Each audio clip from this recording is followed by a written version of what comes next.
ईश्वर कौन है? उसे कैसे प्राप्त कर सकते हैं? उससे संबंध स्थापित कैसे कर सकते हैं? हम जीव हैं और ईश्वर के संबंध को समझ सके तो फिर देखिए जीवन हमारा कितना आसान हो जाता है।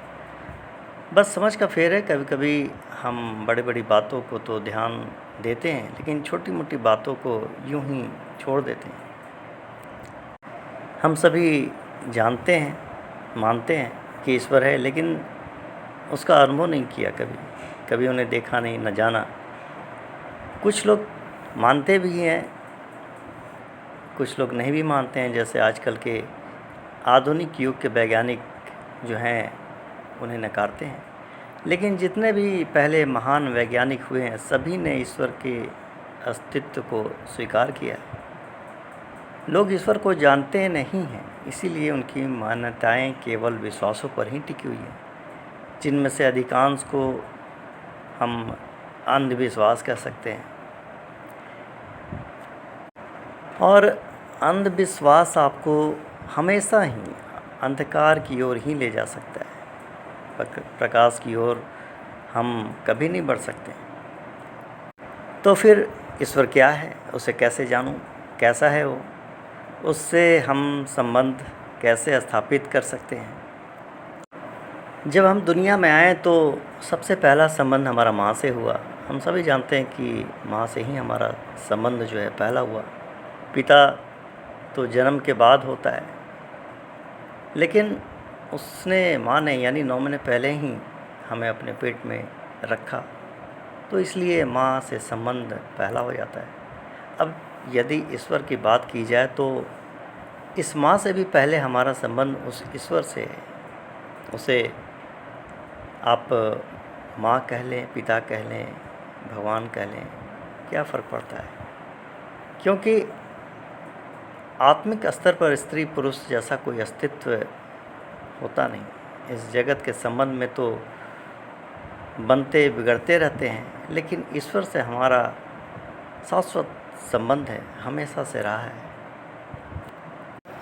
जैसे माँ हमारी हमसे प्यार करती है, यानी माँ अपने बच्चों से सदा ही प्रेम करती है, ठीक उसी प्रकार ईश्वर भी हमेशा अपने जो है हमसे प्रेम करते हैं। जिस तरह माँ को अपने बच्चों की चिंता लगी रहती है, ठीक उसी प्रकार ईश्वर को भी जो है उससे भी अधिक हमारी चिंता रहती है। तो बात उठेगी कि अगर ईश्वर हमारी चिंता करता है तो हम सुखी होते हैं, कभी दुखी होते हैं। तो जब हम दुखी होते हैं तो ईश्वर कहाँ होता है? हमारी चिंता को दूर क्यों नहीं करता? इस बात को समझना चाहिए।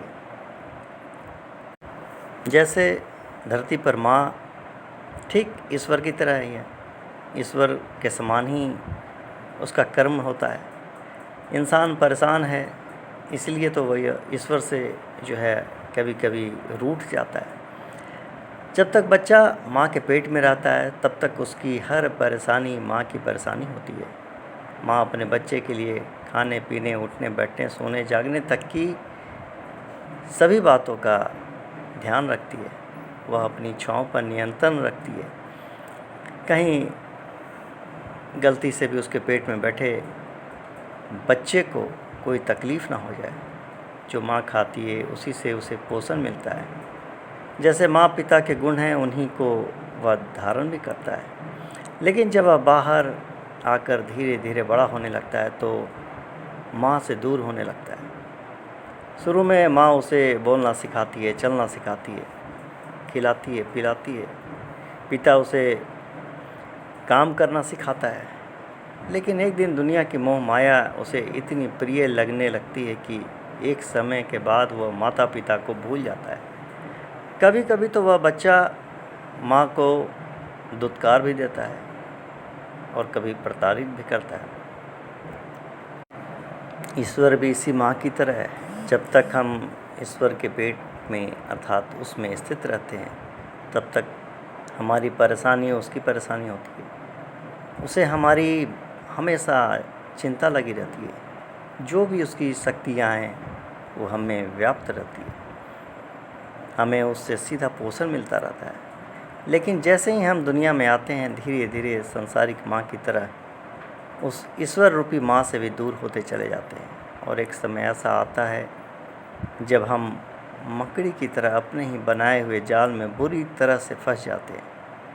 फिर बहुत रोते हैं, चिल्लाते हैं, तरह तरह के देवी देवताओं के आगे सर झुकाते हैं। संसारिक माँ तो बेचारी दूर होने पर मदद भी नहीं कर पाती, लेकिन ईश्वर मदद करना तो चाहता है, लेकिन हम हमारे अहम के कारण उसकी मदद से भी जो है वंचित रह जाते हैं।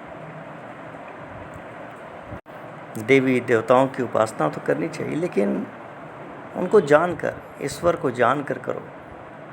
अगर ईश्वर के रूप में विभिन्न देवी देवताओं को पूजते हैं तो कोई बात नहीं है, लेकिन यदि अंधविश्वास में हम पूजते हैं या उसी में लगे रहें तो फिर कोई फ़ायदा नहीं है।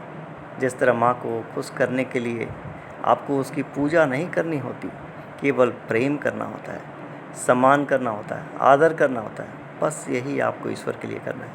आप माँ को कोई उपहार दें या ना दें, लेकिन यदि आप माँ का आदर करते हैं तो वह आपसे खुश रहेगी।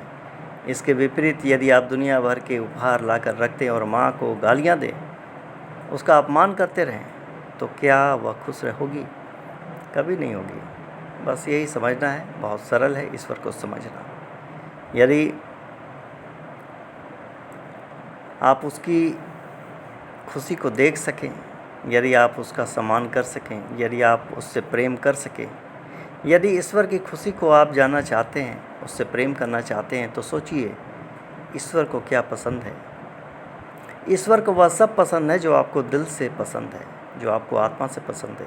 लेकिन यहाँ ध्यान दें, इंद्रिया सुख, आत्मिक सुख यानी आनंद में अंतर होता है। इसको समझने का सबसे बढ़िया तरीका है, जो असीमित आनंद हो वह ईश्वर का आनंद है, जो सीमित हो वह इंद्रियों का सुख होता है। जैसे सच बोलने और सुनने में मुझे खुशी होती है, आपको, हम सबको खुशी होती है, और दुनिया के हर व्यक्ति को खुशी होती है, यह असीम आनंद है। इसका सीधा सा मतलब है कि यह एक ईश्वरीय आनंद है। अर्थात अगर ईश्वर खुश करना है तो हमेशा सत्य बोलना चाहिए। हमारे ऋषि मानव मन के बहुत बड़े वैज्ञानिक थे। इस इतनी बड़ी बात को उन्होंने एक छोटे से सूत्र में पिरो दिया, सत्यम वद, सत्य ही ईश्वर है। हमें सत्य की राह पकड़नी चाहिए, हमें ईश्वर को खोजना चाहिए, जानना चाहिए, सिर्फ मानना नहीं चाहिए। जय सिया राम।